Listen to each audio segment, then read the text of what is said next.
Devasya international school online એજ્યુકેશનમાં હું આપ સર્વેનું હાર્દિક સ્વાગત કરું છું. હું રાજેન્દ્ર પડિયાર. આજે આપણે સ્ટાન્ડર્ડ 9 તેમાં સામાજિક વિજ્ઞાનનો જે આપણું પ્રથમ ચેપ્ટર છે ભારતમાં બ્રિટિશ સત્તાનો ઉદય, એના પ્રથમ ભાગમાં થોડાક પ્રશ્નોની આપણે ચર્ચા કરીશું.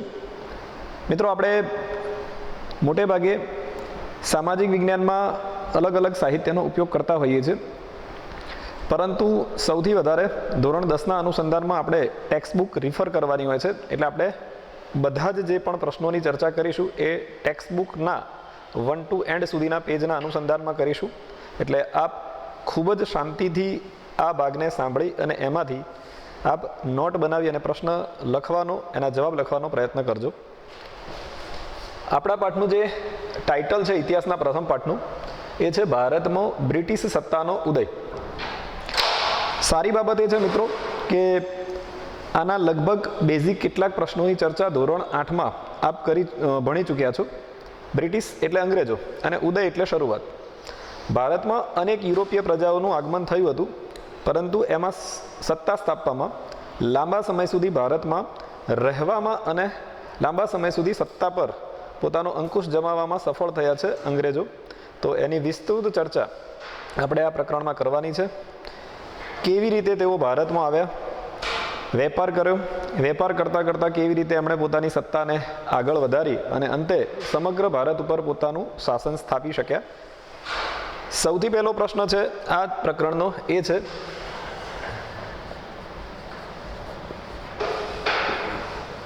યુરોપીય પ્રજાને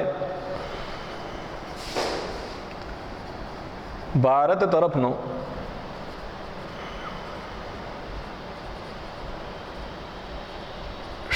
જળમાર્ગ શોધવાની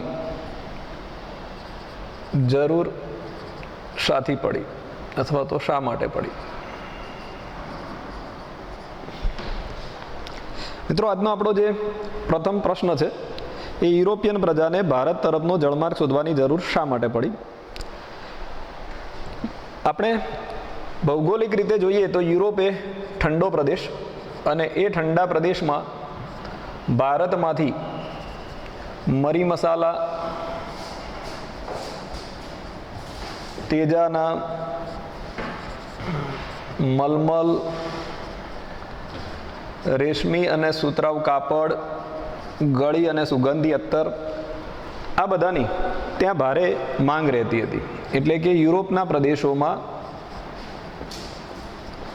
મોટાભાગના દેશોમાં આ બધી વસ્તુઓ અહીં ભારતમાંથી ત્યાં આયાત કરવામાં આવતી હતી, કારણ કે એ ઠંડો પ્રદેશ અને ભારતમાં પ્રકારના મરી મસાલા, તેજાના જે ગરમ કહેવાય એ થતા હતા. માટે આ વેપાર તેઓ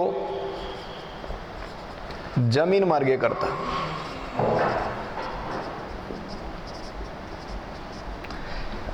હવે જમીન માર્ગમાં કેવું હતું કે અહીંથી મુખ્ય જે કેન્દ્ર હતું, જેનું નામ હતું તુર્કસ્તાનમાં આવેલું કોન્સ્ટેન્ટિનોપલ, આ વેપાર માર્ગનું મુખ્ય કેન્દ્ર હતું. ભારતમાંથી માલ કોન્સ્ટેન્ટિનોપલમાં જતો અને ત્યાંથી પછી માલ યુરોપના અન્ય દેશોમાં જતો. હવે ઈસવીસન 1453માં આ કોન્સ્ટેન્ટિનોપલને તુર્ક મુસ્લિમોએ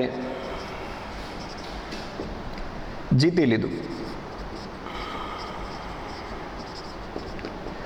પરિણામે યુરોપીય પ્રજાનો ભારત આવવાનો માર્ગ બંધ થઈ ગયો, અને એટલા માટે એ લોકો હવે આપણી મોટાભાગની વસ્તુઓ, જે ખાસ કરીને ગરમ પદાર્થો હતા, તેજાના, મરી મસાલા, એનાથી ટેવાઈ ગયા હતા.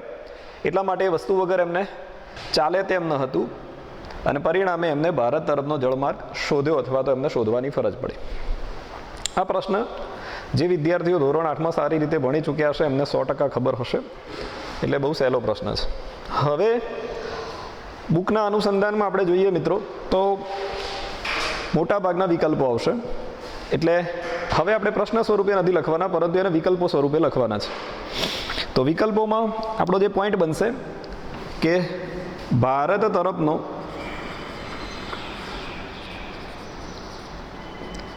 જળમાર્ગ શોધવાનો પ્રયત્ન કોણે કર્યો અને એમાં સફળ કોણ રહ્યું? મોટે ભાગે આ પ્રશ્ન નથી પૂછાતો મોટા સ્વરૂપમાં 2, 3 કે 4 ગુણમાં, એટલે એમાંથી માત્ર આપણે MCQ પ્રકારના પ્રશ્નો કરવાના છે. ઉપરનો પ્રશ્ન 2, 3 ગુણમાં પૂછાઈ શકે છે આપણે. તો આપણે પ્રથમ પોર્ટુગલના રાજા હતા જેમનું નામ હતું પ્રિન્સ હેનરી.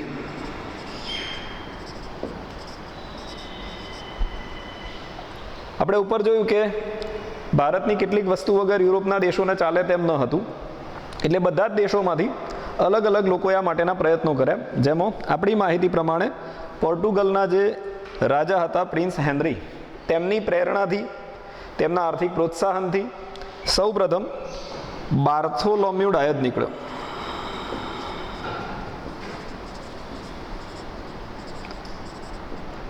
ભારત શોધવા માટે, પરંતુ તે કેપ ઓફ ગુડ હોપ, આપ આપણા બુકના નકશામાં જોશો એટલે તમને મળશે દક્ષિણ આફ્રિકાની નીચે દક્ષિણ ભાગમાં કેપ ઓફ ગુડ હોપની ભૂશીર છે, ત્યાંથી એ પાછો વળ્યો, એટલે કે એ ભારત શોધવામાં સફળ ન થયો. એટલે આપણે આમાંથી 3 પ્રશ્નોની 3 વિકલ્પોની ચર્ચા કરવાની છે.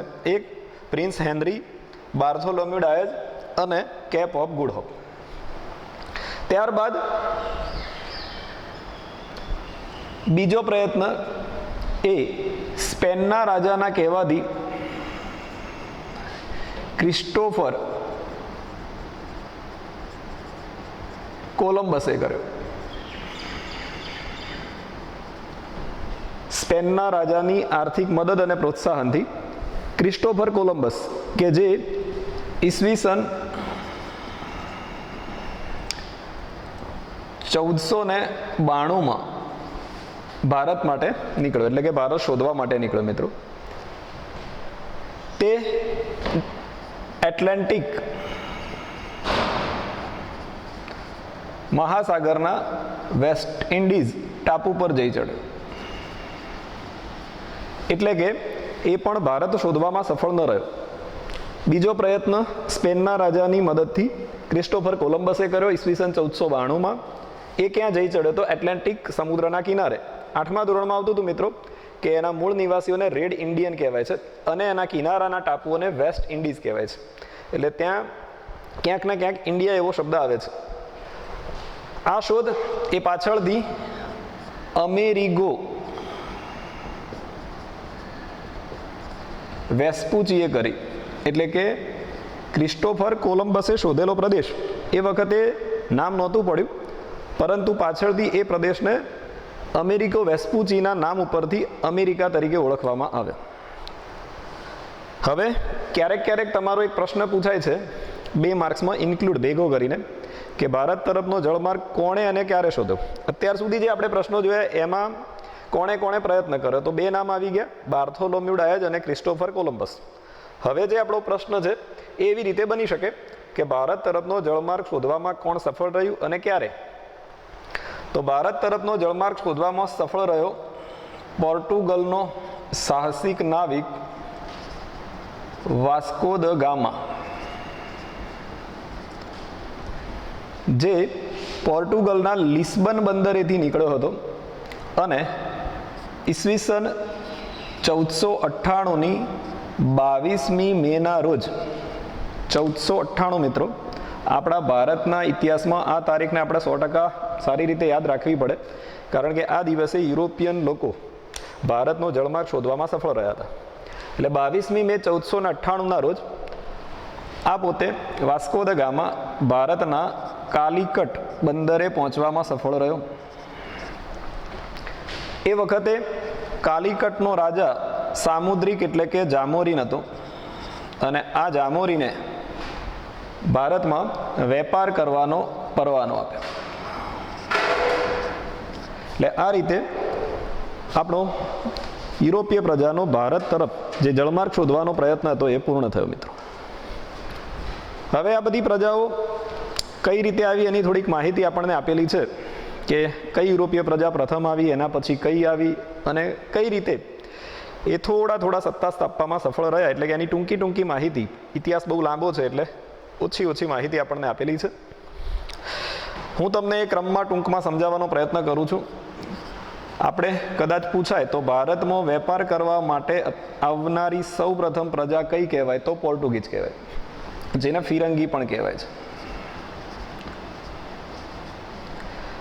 એના પછી બીજી પ્રજા આવી હતી હોલેન્ડની ડચ અથવા તો વલંદા. અત્યારે આપણે એને ડચ પ્રજા કહીએ છીએ. ત્રીજા નંબરે જે પ્રજા આવી એ ડેનમાર્કની પ્રજા હતી. ડેનમાર્કના ડેનિશ લોકો હતા. ચોથા નંબરે જે પ્રજા આવી હતી એ ઇંગ્લેન્ડમાંથી આવી હતી, જેનું નામ હતું અંગ્રેજો. અને પાંચમા નંબરે જે મહત્વની પ્રજા આવી હતી એ ફ્રાન્સની ફ્રેન્ચ પ્રજા હતી. આ બધાને એક જ નામે મિત્રો ઓળખવા હોય તો એને યુરોપિયન પ્રજા કહેવાય. ભારતમાં સૌ પ્રથમ પોર્ટુગીઝો આવ્યા. ધોરણ 8માં તમે એક પ્રશ્ન ભણી ચૂક્યા છો કે દીવ, દમણ, ગોવા, દાદરા, નગર હવેલી આ બધા પ્રદેશો પોર્ટુગીઝો પાસે હતા. એટલે પોર્ટુગીઝોનો જે સામ્રાજ્ય છે, એમનો જે વિસ્તાર છે એ આ 5 સ્થળોમાં સીમિત થયો. હોલેન્ડના ડચ એટલે કે વલંદાઓ એ પોતે ભારતમાં વધારે સમય રાજ ન કરી શક્યા, સત્તા ન સ્થાપી શક્યા. ડેનમાર્કના ડેનિશ લોકો એ પણ બહુ સત્તા સ્થાપવામાં સફળ ન રહ્યા. અને સૌથી વધારે આપણા જે પાઠનું ટાઇટલ છે મિત્રો, બ્રિટિશ, અંગ્રેજો, એનો જ આપણે અભ્યાસ કરવાનો છે કે એ કઈ રીતે ભારતમાં સત્તા સ્થાપવામાં સફળ રહ્યા. એમને થોડા ઘણા હરીફ તરીકે રહી હોય તો બે પ્રજા છે, પોર્ટુગીઝ અને ફ્રેન્ચ. પોર્ટુગલના પોર્ટુગીઝો અને ફ્રાન્સના ફ્રેન્ચો, આ બંને એમને થોડી સ્પર્ધા આપી. અને ત્યારબાદ એ બંને સ્પર્ધામાંથી જ્યારે અમુક પ્રદેશોમાં સીમિત રહ્યા, એટલે બાકીના પોર્ટુગલના પોર્ટુગીઝો અને ફ્રાન્સના ફ્રેન્ચો સિવાયના સમગ્ર જે ભાગો હતા એના પર અંગ્રેજોનું વર્ચસ્વ રહ્યું. હવે આપણે થોડીક વાત કરવાની છે ઇંગ્લેન્ડના અંગ્રેજોની, કે ઇંગ્લેન્ડના અંગ્રેજોએ કઈ રીતે ભારતમાં સત્તા સ્થાપવાનો માર્ગ મોકળો કર્યો. તો ઈસવીસન 1600ની અંદર રાણી ઇલિઝાબેથ, કે જેના કહેવાથી સૌપ્રથમ બ્રિટિશ ઈસ્ટ ઇન્ડિયા કંપની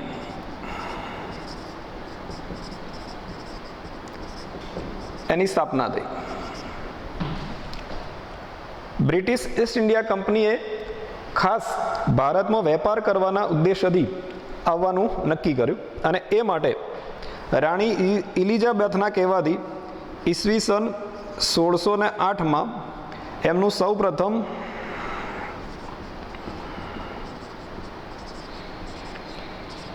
વેપારી જહાજ ભારતના સુરત બંદરે ઉતર્યું, જેનો કપ્તાન હતો સર વિલિયમ હોકિન્સ.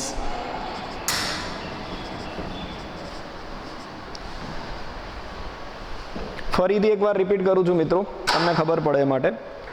ભારતમાં રાણી ઇલિઝાબેથના પ્રયત્નોથી અને એમના કહેવાથી બ્રિટિશ ઈસ્ટ ઇન્ડિયા કંપનીની સ્થાપના થઈ, જે વેપાર કરવા માટેના ઉદ્દેશ્યથી થઈ હતી.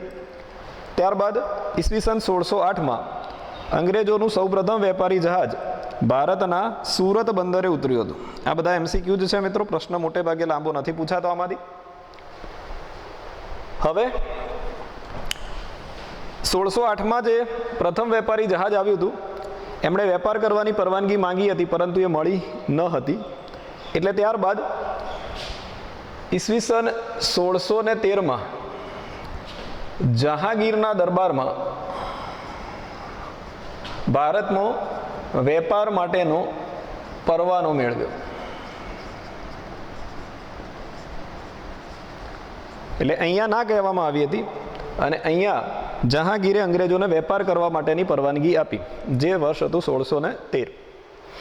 અને ત્યારબાદ ધીરે ધીરે અંગ્રેજો ભારતમાં સત્તા સ્થાપતા ગયા.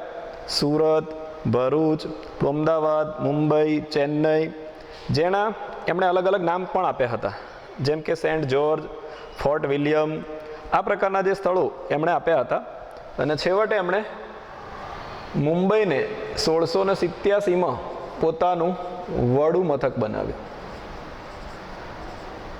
ત્યારબાદ મિત્રો 1668માં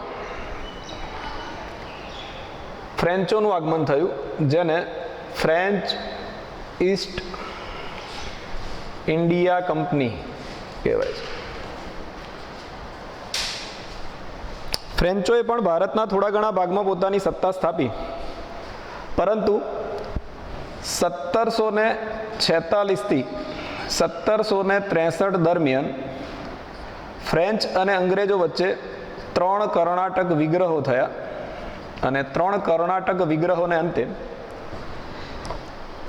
ફ્રેન્ચોની સત્તા પણ અમુક પ્રદેશોમાં સીમિત રહી ગઈ અને છેવટે ધીરે ધીરે સમગ્ર ભારત પર અંગ્રેજોનું રાજકીય પ્રભુત્વ સ્થપાયું. આભાર.